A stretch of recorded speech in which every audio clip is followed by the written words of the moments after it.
That is Trends and Market Opportunities. So we have Dan Harari from Clear Cut Analytics. We have Mike Hughes from FMCG Gurus and Mark Blumenthal joining us from the American Botanical Council. And they are going to fill us in on the potential for this market here. So first up, we're going to be joined by Mike. Mike, you can join me on screen now. Hi, Maggie, how are you? Hello, hello. So good to see you. Mike's joining us from the UK. Great to have you here. As Mike gets his slides ready to present, I can tell you that this is basically going to be so jam-packed with valuable data and insights that it's going to make your head spin. You're going to learn so much. So a reminder that the content will be available for viewing on demand after the presentation. We should have that up by next week, and you'll be able to kind of mine through that a little bit more. So no worries there. So I'll turn it over to you, Mike. Thanks very much, Maggie. I'm just going to share my screen now. Yeah. So I'll just put that on full size and bring that down. Perfect. So firstly, good morning and good afternoon, everyone. My name is Mike Hughes, and I am Head of Research and Insights at FMCG Gurus. Today's presentation will last approximately 15 minutes, which will then guide us into the discussions for the next 45 minutes. I do realize that this presentation has a whole host of information. This will be available for download, like Maggie says, and additionally, if you would like a copy, please don't hesitate to contact me directly at info@fmcggurus.com. That's info@fmcggurus.com. So today's presentation is titled, What's Next for Positive Nutrition? Exploring consumer attitudes towards ingredients. And we're going to look at how consumers are concerned about their health at the moment, how consumer attitudes to health have evolved over the last 12 months, how consumers are taking a prevention over cure approach to health maintenance, and with that, actively seeking out products to boost their health. And as a result of this, the opportunity it creates from a customization perspective, both around personalized products, including nutrition genetic testing, which I think was being touched upon on previous presentations. And we'll also look at some of the barriers that consumers face when trying to lead a healthier lifestyle. So consumers are looking to improve all areas of their health over the next 12 months. We know that consumers have significantly reevaluated their attitudes towards health as a result of COVID-19. We know that, well, hopefully COVID-19 is a once-in-a-lifetime pandemic. And as a result, consumers have had more time to think about their health than ever before, and arguably become more conscious about it. And we know that when the pandemic initially hit, consumers were concerned primarily about their vulnerability to the disease. However, over the last 12 months, that's kind of progressed, and consumers have taken a broader approach to health and thought, well, even if I'm not necessarily vulnerable to COVID-19, what other long-term health problems am I vulnerable to because of my current diets and lifestyles, such as cancer, hypertension, etc.? And so as a result, consumers are adopting a long-term and proactive approach to health. They're looking to address a variety of physical and cognitive health issues. And the reason for this is that consumers are recognizing that all aspects of health are interlinked, and this includes cognitive health as well. Consumers recognizing, for example, that if you're tired and run down, it doesn't just influence your mood levels, your energy levels, but can actually make you more vulnerable to disease and illness. And so what we're seeing is consumers taking a more proactive approach to their health and wellness. We know that COVID-19 has made consumers concerned about a variety of health issues.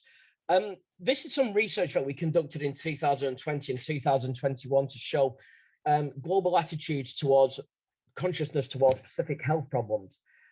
Firstly, the research showed that despite a year into the pandemic, concerns about health issues are on the rise and not the decline. And I think this is something that's really, really important to specify, because one of the big questions we got asked over the last 12 months is, what happens post-pandemic? Consumers are concerned about their health at the moment, but is this a knee-jerk reaction to COVID-19, or has it fundamentally changed the way that consumers think about their health? And ultimately, consumers have fundamentally changed their approach to health. You know, focus has been on disease maintenance, it's more proactive, it's more focused on prevention over cure. And, whilst the obvious things have been immunity and consumers become more concerned about their immunity, there's also other areas of health that have been impacted over the last 12 months. Consumers have become more concerned about their mental well-being. They've had a host of uncertainties there, their health and well-being, of loved ones, their financial situation, when life will ever get back to normal. It's really impacted on their sleep and stress health. Again, in weight management, we've seen a lot of comfort eating over the last 12 months. Consumers have turned to food and drink for escapism purposes, which, whilst it's helped in the short term, has increased the weight gain for many consumers. So as a result, consumers are really going to look to address a variety of health areas. However, when addressing health in 2021, context is everything, because we know that consumers have become concerned about their health as a result of COVID-19. But the reality is the pandemic has accelerated these concerns rather than created them. They were there in existence before the pandemic. They will be there afterwards. And just to throw some statistics here for you, 44% of global consumers say that they've experienced a health problem in the last 12 months. 30% say that they suffer from an allergy or intolerance. 15% say that they suffer from asthma. 6% describe themselves as heavy users of alcoholic beverages, and 4% say this in relation to tobacco. 6% say that they don't do any exercise at all, and almost 1 in 4 say that their diets are outright unhealthy. And 1 in 2 consumers admit to being concerned about the amount of time they spend indoors on technical devices. And this shows that actually concern about health is growing, not just because of the pandemic, but actually because of factors such as an aging society, because consumers have poor dietary habits, because they feel time scarce, because they're trying to cram as many activities into the day as possible, because they struggle to relax, because they spend so much time on technology. All of this is something that's having an impact on overall health and will still be a problem even after the pandemic has passed. Now, when it comes to health, one thing that's always really important to factor in is the attitude behavior gap. And I've been in this industry for 14 years now. And, whenever a survey was run, consumers are taking greater steps to improve their health. Consumers really, really want to improve their health. Yet, as we see, the prevalence of lifestyle-related health problems continue to grow. Obesity rates continue to rise, diabetes rates continue to rise, the prevalence of digestive health problems continue to rise. And this shows that ultimately, despite their best intentions, consumers can struggle to stick to a healthy lifestyle. And this is true even in a pandemic environment. And just to show you some research here, over the last 2 years, 22% of consumers believe that their health has improved, but marginally more say that their health has worsened. So despite consumers looking to improve their health, many are feeling that their health is actually worsening. And this is something that can be attributed to a variety of factors. COVID-19 is the obvious one, but an aging society. We know that as society gets older, they are unfortunately at an increased risk of vulnerability to disease and illness. And this was once a trend more associated with the Western world, but actually we're now seeing it more and more in the developing economies. Poor dietary habits, excessive intake of ingredients that are bad for you, not monitoring micronutritional intake, poorly structured mealtime habits, all impacting on health. Time scarcity, whether real or perceived, is impacting on dietary habits, impacting on ability to relax. Stress and anxiety, consumers worried about issues such as being able to afford everyday living costs. It impacts on health. Stress and anxiety, poor financial well-being. And poor financial well-being is a major issue in a recessionary environment, because we know that consumers who tend to struggle financially are often more prone to health problems. So it shows that consumers have a whole host of barriers when looking to address their health. And this is something that will continue post-COVID-19. And research that was showed in here in 2019, and I do appreciate that there's a lot of information on this slide, is consumers admit that there's a variety of barriers that exist when it comes to leading a healthy lifestyle. And these, again, are things that will continue to exist post-pandemic. Consumers can associate better for you products with tasting bland and boring. They're unwilling to compromise on sensory appeal. And irrespective of attempts by the industry to try and convince consumers otherwise, there's still this belief that healthier products can be lacking in taste. Affordability, consumers can sometimes believe that products are too expensive, which can be a barrier. Convenience and time scarcity, consumers associate healthy eating with being expensive. A lack of understanding and also skepticism. We know that consumers have strong opinions towards nutritional labeling, they can sometimes struggle to understand it. They can sometimes think that brands are deliberately disguising ingredients in products. There's a whole host of issues. But nevertheless, these barriers are something that will drive a demand for innovative new solutions within the health and wellness market. Now, over the last 12 months, one thing that has become more apparent is that consumers are taking a prevention over cure approach. Health goals are no longer aspirational. You know, sometimes we used to look at health goals and people think, well, I want to address this specific health goal. I'll attempt to do it. If I don't succeed, that's no problem. I'll revisit at a later date. Kind of COVID-19's knocked that on its head a bit. And instead, consumers going, I really need to change my health and wellness now. So, you know, health goals are no longer aspirational, driven by a fear of disease. Consumers are going to want immediate problems to help deal with their health woes. At the same time, consumers can be increasingly skeptical of the health and wellness market. They think that brands can make misleading claims. They think that brands don't have their best interests at heart. They think that brands can charge a premium price to capitalize on this desperation. And the bad news of the health and wellness market is in times of financial uncertainty and recessionary environments, this skepticism is something that tends to grow. And this means that brands need to offer new solutions and be more transparent than ever before. And one area where this can be done is through customization.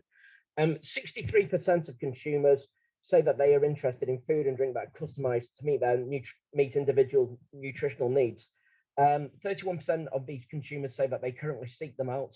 However, a high proportion also think that there are currently no products on the market to meet their specific needs. And I think one of the big areas of innovation in health and wellness over the next 5 years will be customization and personalization. Consumers can sometimes think that products are too generic. They think that they don't address their health issues as effectively as they would do. And they're going to want tailor-made, custom, instant solutions to help address these well-being issues. Customized solutions are seen as an effective way of improving immunity and helping facilitate healthy aging. We asked consumers why they were interested in food and drink that's customized to meet individual nutritional needs. The top three answers: to stay healthy as I get older, to maintain a good quality of life, to relieve my concern about getting an illness and disease, and below that, improve my immunity. They're all kind of effectively the same thing, and shows that consumers are taking a long-term approach to health maintenance. And, you know, focus on long-term health is important for a variety of reasons. Firstly, consumers want to stay fit and active and break stereotypes associated with senior citizens. They don't want to look as old and vulnerable and weak. You know, they want to be seen as energetic. They want to be seen as breaking these stereotypes. Consumers recognize that vulnerability to serious disease and illness increase with age. And, you know, this is something that's been highlighted as results of COVID-19. And then, you know, changing lifestyle traits such as poor financial security and delayed retirement age means it's really crucial that consumers stay fit and active for as long as possible. This is something that also creates an opportunity for personalization and customizations around genetics. We know that consumers can control many aspects of their health. However, they realize that genes and DNA is something that currently they cannot control. They also recognize that that DNA and genes influence the risk of illness. You know, hereditary diseases can be a problem. But however, only 1 in 10 consumers say that they've ever conducted research into their genes. And this is something that's not necessarily done for health purposes. So as a result, this is something that creates an opportunity to launch new innovations around nutritious genetic testing, where consumers exchange DNA in return for health analysis and customized nutritional solutions. So we gave consumers a definition of nutrition genetic testing, where it's a study between nutrition and a person's genes. It's a test which highlights how nutrients can impact the genes, how genes react to specific nutrients, and why the body may be struggling with detoxing or metabolizing. It's something that can be seen to reduce the risk of disease and illness. 4 in 10 consumers say that they've heard of nutrition genetic testing in general. However, when given that definition, 6 in 10 consumers say that it sounds appealing. And of those consumers, 2/3 say that they would be willing to use nutritious genetic testing, where they exchange DNA samples in exchange for a personalized diet plan. Now, there are some issues around this. You know, consumers want reassurance around safety. There's also some ethical issues around the kind of information that is relayed to consumers, but it shows that consumers will want information in real time and that they'll also want science-backed information. And nutrition genetic testing is something that can really offer that new scope when it comes to health and wellness. And again, you know, when consumers were asked why they were interested and willing to use nutrition genetic testing, some of the similar answers: to maintain a good quality of life, to stay healthy as I get older, to improve my immunity. Again, it shows that these answers are all interlinked, focusing on holistic health, focusing on a long-term approach to healthy aging. Efficacy is something that'll be everything. Consumers want to know about the research and science behind these products, and will also want to see branded ingredients. But they'll want to see these products as something that they can incorporate into their diets in the long term, particularly as some consumers will be worried about the lingering effects of COVID-19. And then just finally, before we go to the forum, consumers are also becoming more interested in ingredients, and it's crucial that brands educate consumers about the benefits of the ingredients. 56% of consumers say that they regularly research about different ingredients that can improve health. 64 regularly research about different ways to improve their health in general, and 56% regularly research about nutrition. It shows that consumers are being more proactive towards health in 2020 and beyond. It shows that there's a scope to educate consumers about the benefits of tried and trusted ingredients, but also new and novel ingredients that they may be less familiar with. For these claims to have a maximum influence on purchasing habits, consumers need to be fully aware of the benefits, so transparency and simplicity is key. So to conclude, COVID-19 is something that's fundamentally changed the way that consumers think about their health, with desire to improve health no longer aspirational, but driven by fear over illness. Whilst the pandemic may have accelerated concerns over health and well-being, consumers recognize that diets and lifestyles are also increasing the risk of other long-term health problems. Although consumers want to improve their barriers to health, barriers exist, and these will continue even in a pandemic environment. Consumers want personalized products that are customized to meet their nutritional needs. Science-based claims and ingredient claims will become increasingly influential. Consumers are open to the concept of nutrition genetic testing. Consumers will seek out new ingredients that they associate with maximizing health. And irrespective of the strategy being adopted, brands need to ensure that they are fully transparent over claims made. So that concludes my presentation today. I do realize that there's lots of information on there. The presentation will be available for download next week. And also you can contact me directly for a copy at info@fmcggurus.com. Thank you very much. Thank you, Mike. I have to say, whenever I hear Mike speak, I'm like in awe of how much information he can present in like these compact times. So excellent. And yeah, as he noted, and of course, at the end of the presentation, after everybody speaks, we'll open it up to Q&A. So if you have questions for Mike, you can also present them then. Okay, and next up, we will be joined by Dan. Welcome, Dan. You can join me on the stage now. And Dan is going to shine a light on what's trending and selling in e-commerce. And we're going to look a little bit more specifically about sports nutrition as we more traditionally know it, and how data from Amazon can help independent retailers as well as brands. So we'll dive into that now. Dan, I'll turn it over to you. Thanks, Maggie. Is my audio okay? Yep, sounds Perfect. good. All right. I'll share my screen here and we'll get going.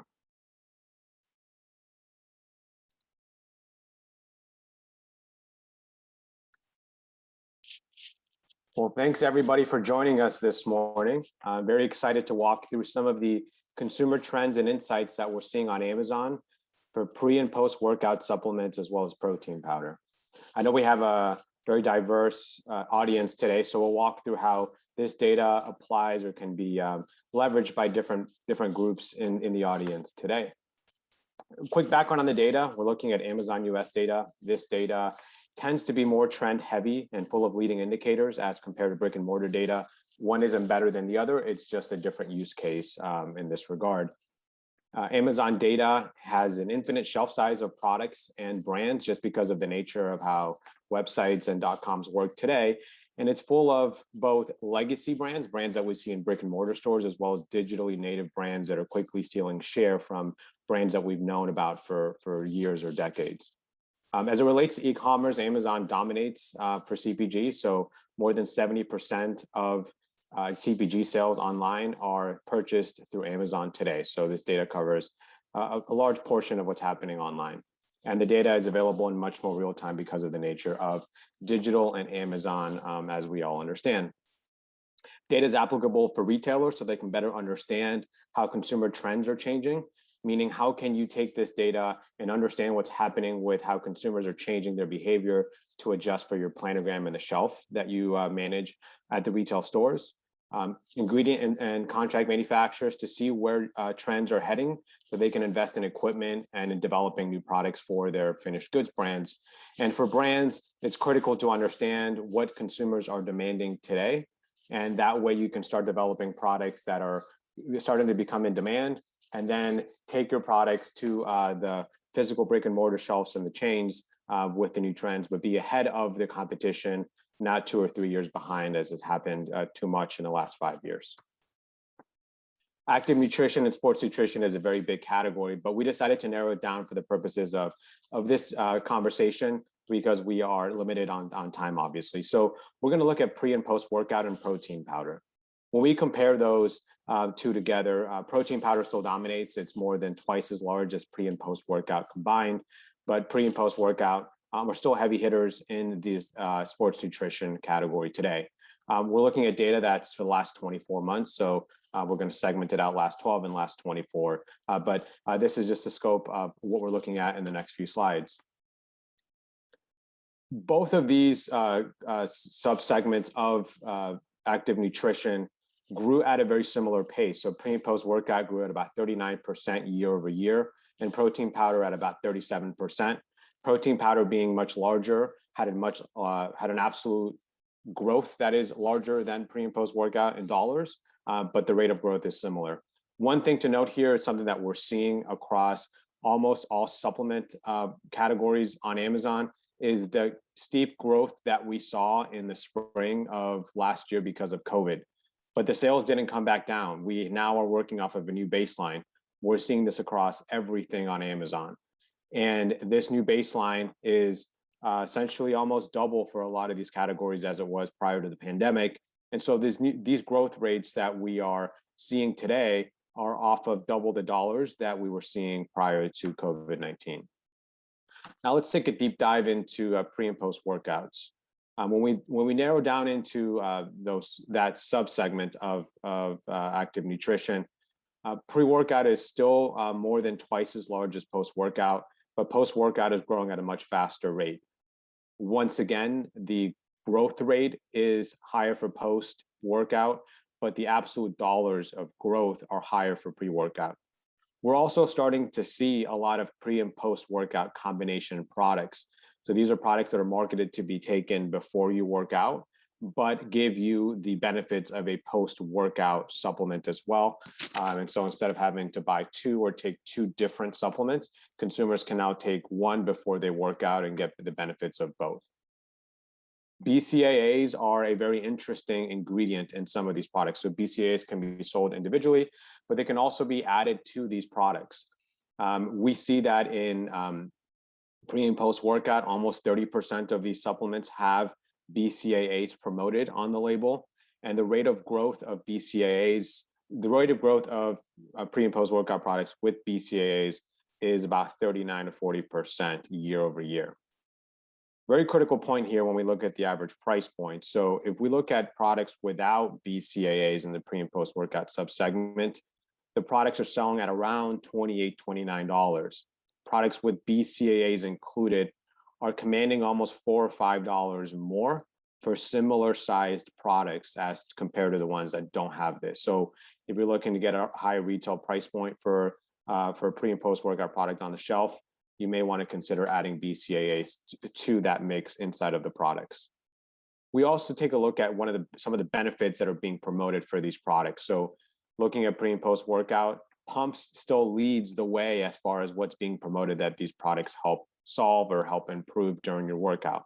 So energy, focus, and pumps marketed together on the same label are not only capturing the largest market share, but are growing at 47% year over year, which is greater than everything except for just energy and pumps that we see at the bottom.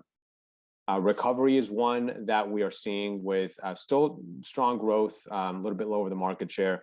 Our thesis of why it's a little bit lower is because recovery and muscle growth is usually marketed in post-workout products.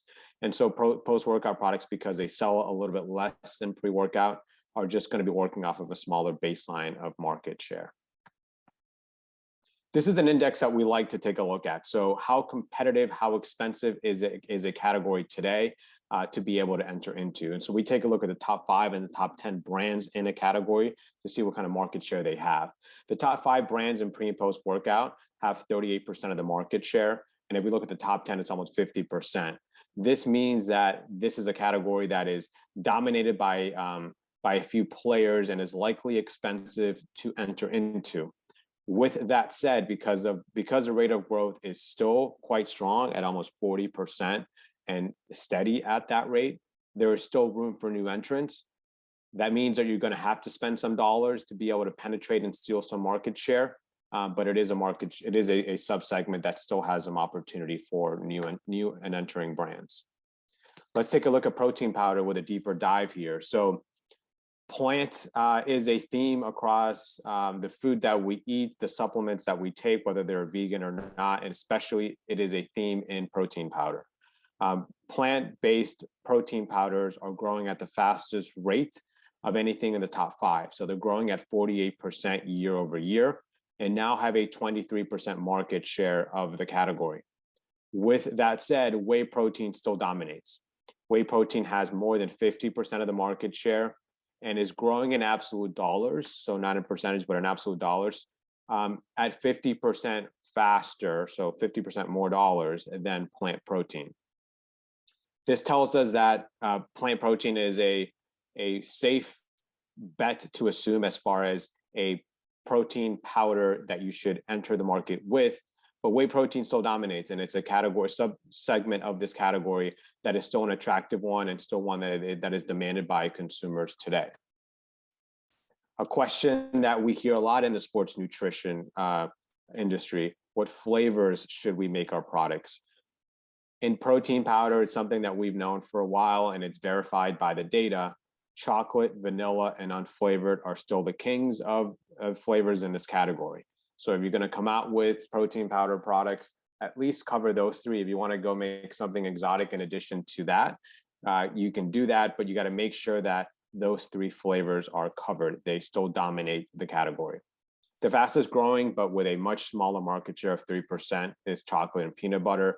And a more legacy flavor in cookies and cream has a market share that is much lower and is growing at a much slower pace. So that is a flavor that is probably being phased out slightly by consumers or demanding other flavors today. It was a flavor that was popular in the past, but we don't see the strong growth within cookies and cream as we saw in years past. And same index here. So let's take a look at how the top brands dominate this category on Amazon. So the top 5 brands for protein powder make up about 46% of the category, and the top 10 about 61%. This is a category that is very much dominated by Optimum Nutrition. They have a great Amazon strategy, very aggressive on the platform, and have done a very nice job of growing the brand. They have about a 20% market share of protein powder. They also are the leaders in pre and post workout. Dymatize, another very well-known and traditional brand in the space, has about an 8% market share of protein powder today on Amazon.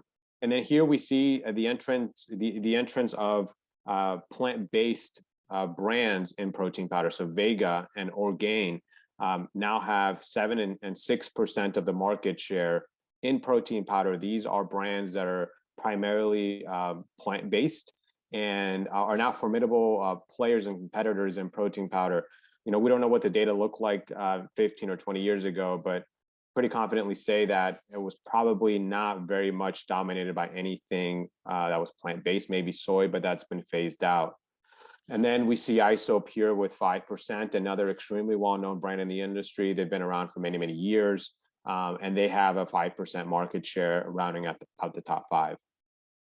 Our intent with this data was to keep it simple for people to be able to digest and absorb during this limited time that we have in this presentation. There's a lot more data where this came from. Happy to be a resource and have conversations with anybody in the audience, whether it's in questions today or after the fact.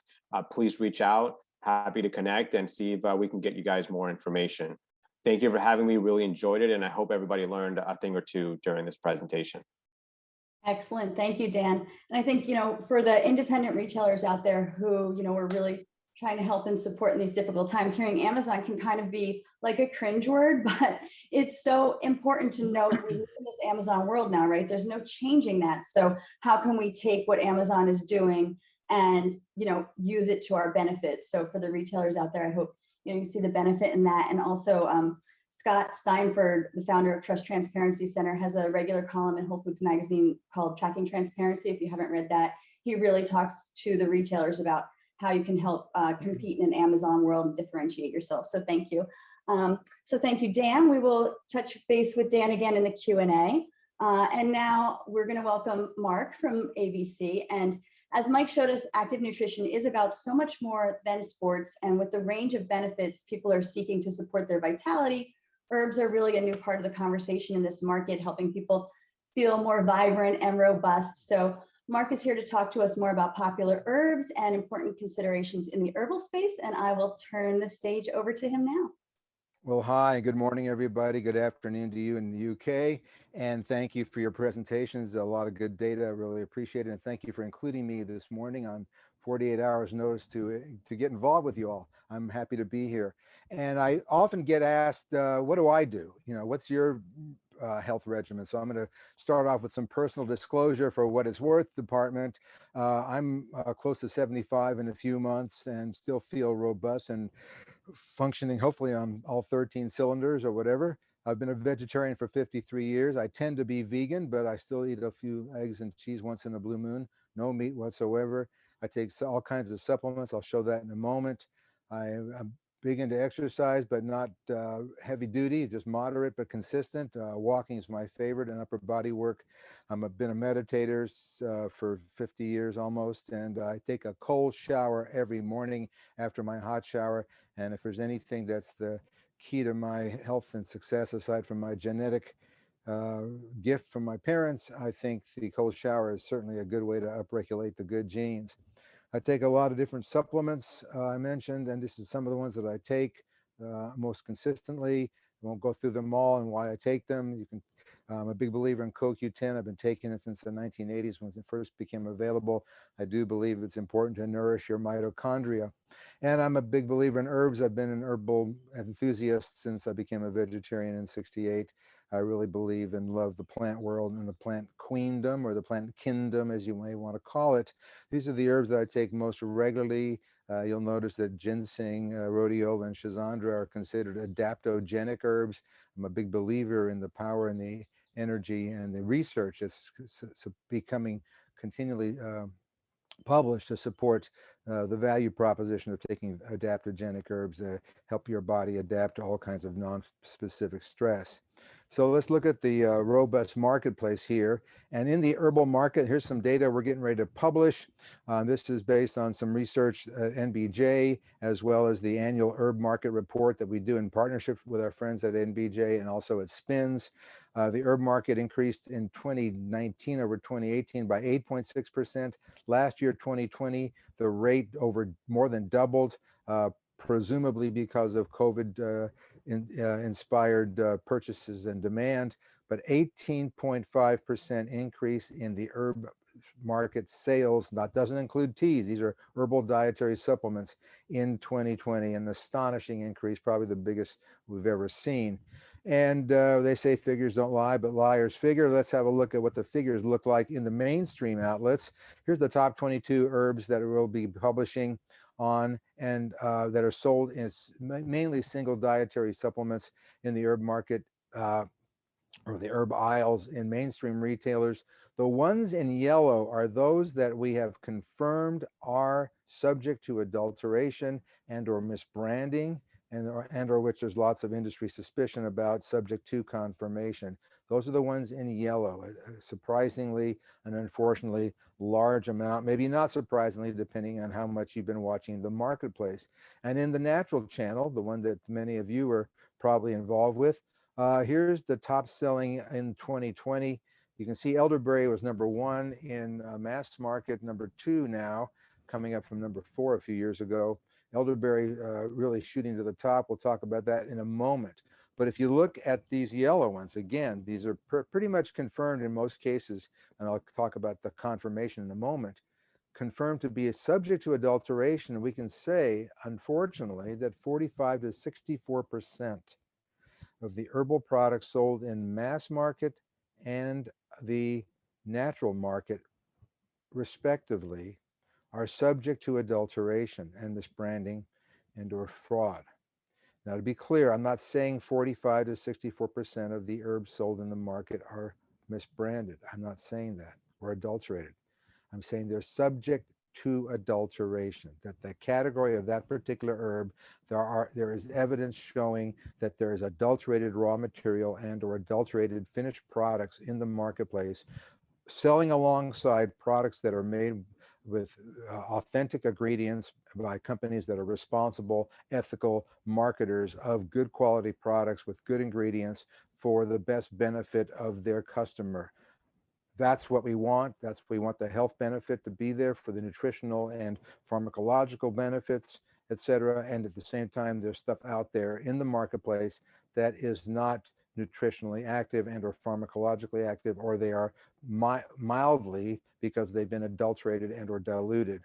So we believe at ABC, the American Botanical Council, the independent nonprofit research and education organization that I founded in 1988, we believe that you should not commit adulteration. And for that reason, we started 10 years ago, the Botanical Adulterants Prevention Programs with our good friend Roy Upton at the American Herbal Pharmacopoeia and our friend Dr. Ikhlas Khan at the National Center for Natural Products Research at the University of Mississippi, which is an FDA-funded center of excellence for the analysis and development of analytical methods for dietary ingredients and dietary supplements of botanical origin, botanical basis.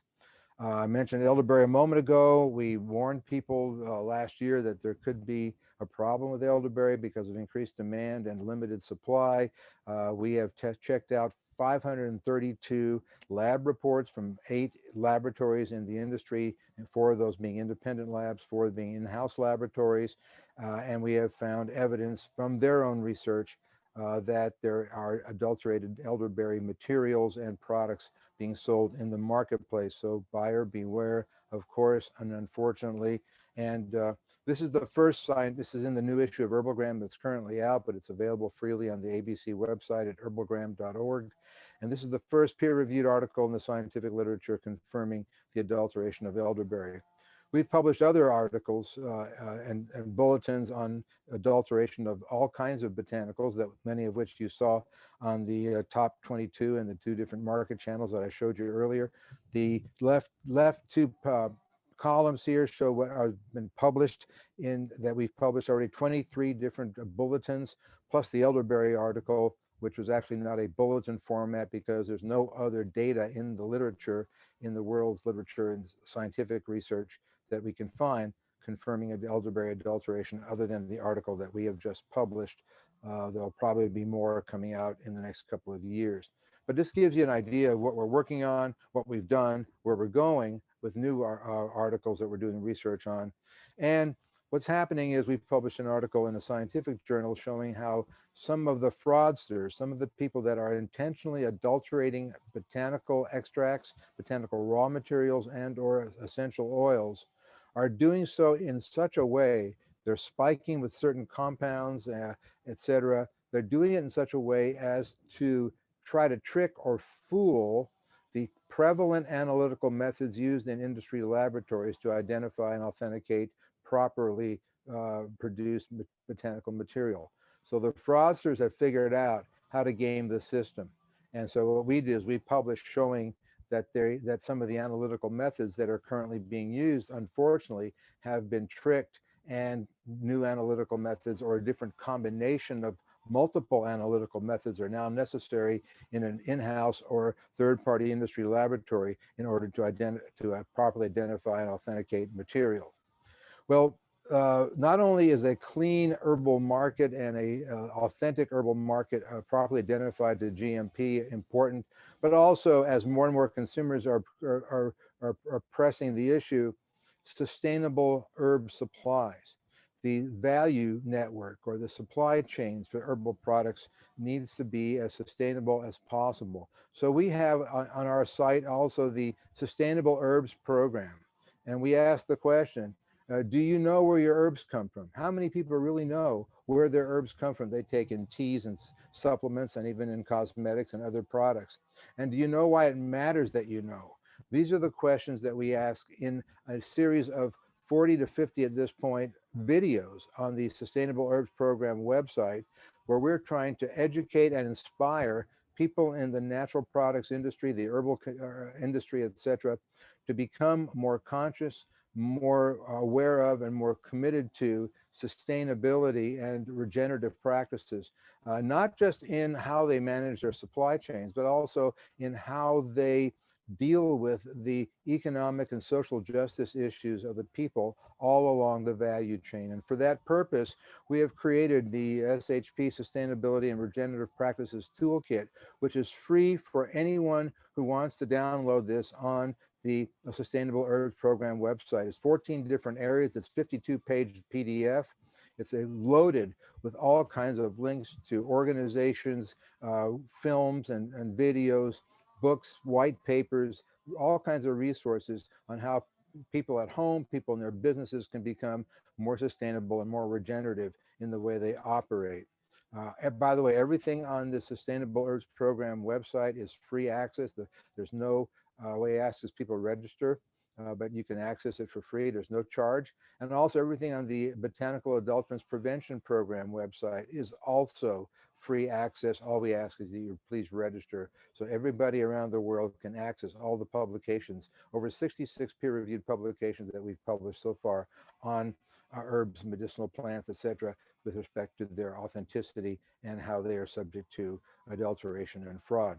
There's an overview of some of the programs we have at the independent nonprofit American Botanical Council for helping to support the academic community, researchers, industry members, consumers, educators, government regulators, all kinds of people that utilize our material. We're best well known for Herbalgram, which is our peer-reviewed, beautiful four-color publication that does extensive reviews on and deep dives. A lot of this information on our site is available for free. Other information is available at different levels of membership. Here is our homepage at herbalgram.org. I invite you to come check us out. We are an independent nonprofit research and education organization dedicated to helping to enhance the robustness, the vibrancy, the vitality of a clean, authentic, sustainable, regenerative herbal supply. Here's the staff of ABC and the board of trustees that are dedicated to the unique nonprofit mission and the programs of the American Botanical Council. And I thank everyone for listening. I'll be around to answer questions, and I wish everyone robustness, vibrancy, and long life. Thank you for listening. All right, excellent. Thank you, Mark. And I love how you shared everything that you do, because like I feel like I look at you and your energy and vibrance, and I'm like, I'll have what he's having. So now we have a blueprint for it. So glad to share that. And also we did have a question come in about some of the links that you shared. So for everybody who wants more information, we got those links up in our chat, so you can really take advantage of all this great information. And, you know, again, thanks to our sponsors who are making it possible for us to do this. So I'm going to welcome Dan and Mike back to the stage as well. But before we dive into the Q&A, we have a poll here.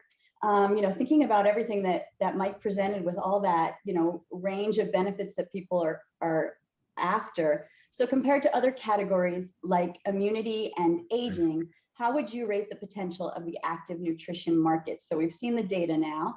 What do we think? I'll give you guys a minute to answer that.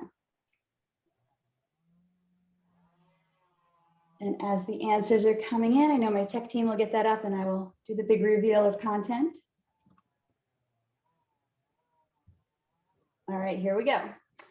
All right, okay, far and away the leader in this poll, 75% of respondents, is that it's growing now and will continue to do so. So pretty much everybody thinks it has great potential. You know, 13% said the most significant opportunity of our lifetime. Okay, that's a pretty significant opportunity. So great to see that we're talking about something really in demand and trending here. Okay, so let's get to cues here. I want to start with Mike, if he's on with us.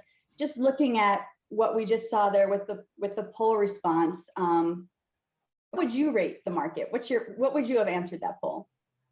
Yeah, I think the market's got massive potential. I think, when we look at immunity, digestive health, areas like that, consumers can often think that they're interlinked, and these products can often look and focus on addressing directly a specific health issue and saying that there might be more wider benefits. But active nutrition is more as a lifestyle choice. It's more about addressing things even if there's no symptoms. And you only have to look at, a variety of product categories now and just see how much they fundamentally changed in the last decade or so to realize just how big the active nutrition trend is. You look at dairy, for instance, probiotics are everything now. We see probiotics in every product. You almost expect a probiotic claim on a yogurt. Yet, 15 years ago, consumers were completely a bit conscious about the idea of beneficial bacteria in a product. Like this product's going to taste nice if you're actively promoting it around bacteria. That's just strange. Now, people have become really open to that. You look at the snack market, in the UK, for example, the traditional brands such as Mars, for example, are being directly competed against with the Grenade and the sports nutrition products, where consumers are going, actually, I'm going to get a snack that's loaded with protein, just because of that convenient health base. Then I think what we're going to see more and more is consumers want active claims on products and consumers actively looking to address their health. And, historically, it might have been to address a specific health problem. Consumers may have wanted to lose weight. They did it for a specific reason. Active nutrition is more about consumers taking that proactive approach, even if they're not actually suffering from symptoms, and going, actually, it's prevention over cure. And there's so many factors, not just from the industry, that are driving that, but other factors such as an aging society, consumers having busy lives. Consumers have become more conscious about their health in the wake of COVID-19. So I think that there's a real opportunity that it'll just continue to grow, and it'll become more mainstream. And arguably, the question is, in 5 or 10 years, will the phrase active nutrition be relevant anymore? Because we kind of use it as a niche, and actually, will it just be something that we come to expect? Interesting. Anybody else want to weigh in on that, Dan or Mark? I'll just comment that one of the things that herbs offer that is relatively unique, along with other nutritional supplements, is the idea of adaptogenicity, the idea of adaptogenic herbs. In conventional pharmacology and conventional pharmaceutical drugs, etc., there are very few things that you take or can get access that are proactive and help build resistance, in a very positive and health promoting way. So that's one of the things that people are starting to become more and more interested in, is how can they increase their vitality and therefore their defense and their immune system. I mean, it's like the COVID was a wake-up call. People learned that they have a thing called an immune system, and that it can be modulated positively and enhanced by active nutrition, et cetera, like we're talking about. And this is a big wake-up call, and it's brought millions of new consumers into the market. They're not necessarily going to turn around and leave just because they got vaccinated. Hopefully, they will increase their awareness, their IQ about nutrition, and increase their adaptogenicity as well, and being able to adapt to different kinds of stress. And that's one of the things about herbs, like, whether it's ashwagandha or ginseng or rhodiola or schizandra, eleuthero. These herbs have an impressive and growing body of clinical evidence showing that they actually help proactively in ways that are not available in a lot of other substances. Yeah, absolutely. And Dan, we have a question here that came in. Mia says she knows you presented on traditional sports because of time, but just along the lines of what we were just talking about, do you have any insights you can share on extended areas like stress, focus, and digestive, to some extent, as those are coming up in other presentations as important areas within this active nutrition umbrella? Absolutely. Probiotics is one of the largest subcategories within vitamins and supplements altogether, and it's growing at one of the fastest paces still online. And so that tells us that the consumers are actively looking for probiotics. It's a category that is going to continue to grow for the coming years at a very high pace. I think it's growing somewhere in like the 48 or 49% range, and it's first or second largest subcategory in vitamin supplements. This is Amazon US. So as it pertains to brick and mortar, I don't know what the numbers are, but that's pretty tremendous growth. anything related to stress as well. Ashwagandha is growing at a very active rate. Melatonin, because of, we heard news about it being helpful for people to get rest and going to sleep to make sure that the immune system was strong to fight off COVID, is also growing at a very high pace, and it was prior to COVID, and it's still growing after that. So I think Mark said it very well. People realize that they have an immune system now, and they have to take care of it, right? And so we're seeing things around the immunity and stress continue to grow in vitamins and supplements. Yeah, absolutely. So Mark, we have another question here for you, noting that herbals have gotten an especially bad rap when it comes to adulteration in athletes. We've heard numerous times in the press that an athlete, quote, just took an herbal supplement, but then got nailed for doping. And I know ABC and Herbalgram actually did around the 2012 Olympics, and I don't have the link, or I would drop it in the chat for, obviously we're talking 2012, but what's changed we can discuss, but about this exact situation about, athletes and the herbs and doping and the media's role. So we're being asked here, how can we combat that as an industry, both the problem itself and the perception of the problem and, the media coverage that comes from that? Well, thank you for the question. First of all, to be clear, the Botanical Adulterants Prevention Program focuses on botanicals and they're being adulterated with either being switched, where A is being sold as B, or vice versa, or A is diluted with B, but B is not on the certificate of analysis or on the label. So, one of the components of adulteration is non-disclosure. It's concealed. It's fraud with intent to deceive. The issue about doping is usually a situation in which these are not necessarily the same as adulteration, the way we look at adulteration. Doping is really in most cases, the sale of illegal drugs masquerading as dietary supplements. And that's how we like to distinguish here. And that's the way the trade associations and the Food and Drug Administration even agreed to that communication over 10 or more years ago. They had a joint press conference on this very subject. And so basically we needed to distinguish when people say doping and they're talking about adulteration and all this kind of stuff.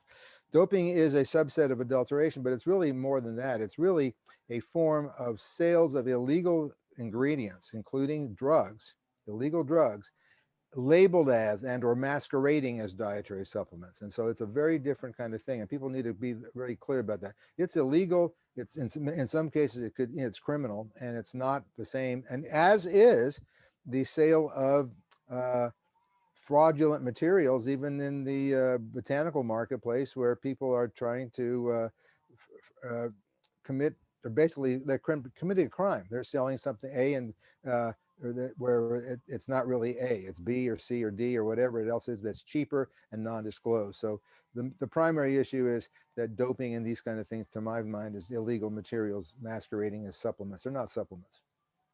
Yeah, I think that's an excellent point. They're not supplements. And we're going to hear some more about adulteration and third-party certifications and the benefit of those coming up a little later in the day from Now Foods. So we'll take a deeper dive, not directly in herbal specifically, but broader. But we have another question here, Mark, for you. And it's, I know ABC offers so many tools throughout the supply chain, but for the retailers in attendance, what can the retailers do in terms of gatekeeping and messaging to help safeguard their consumers from adulteration? Okay, one of the things they can say, they can ask their suppliers if they're selling herbal materials, if they're selling herbal products. Are you a member of ABC? Do you support the Botanical Adulterants Prevention Program? Even if you don't support it financially and are not involved with the other like 200 different companies, groups, trade associations around the world that support the Botanical Adulterants Prevention Program, company, do you use ABC's resources and BAP's resources in setting your specifications and in your quality control program? I mean, that's what we wanted out there. That's why we put it out there for free. Anybody can use our materials, our information in setting specifications. And we've taken an informal survey of some of our supporters, and something like 47% of some of our supporters who responded said they use our technical data that's extensively peer reviewed to set specifications for their ingredients, for the products that they manufacture. And in setting those specifications, it's often led to the changing to a new supplier who presumably is selling a better quality ingredient. So That's the questions I would be asking my suppliers. Yeah, so important. And a question here for Mike, and I guess we can throw this out to Dan as well. So yesterday we asked attendees what areas they think have the most potential within this space, and options included the traditional things like strength building and recovery, but then also broadening to energy and focus, bone and joint, gut health and endurance.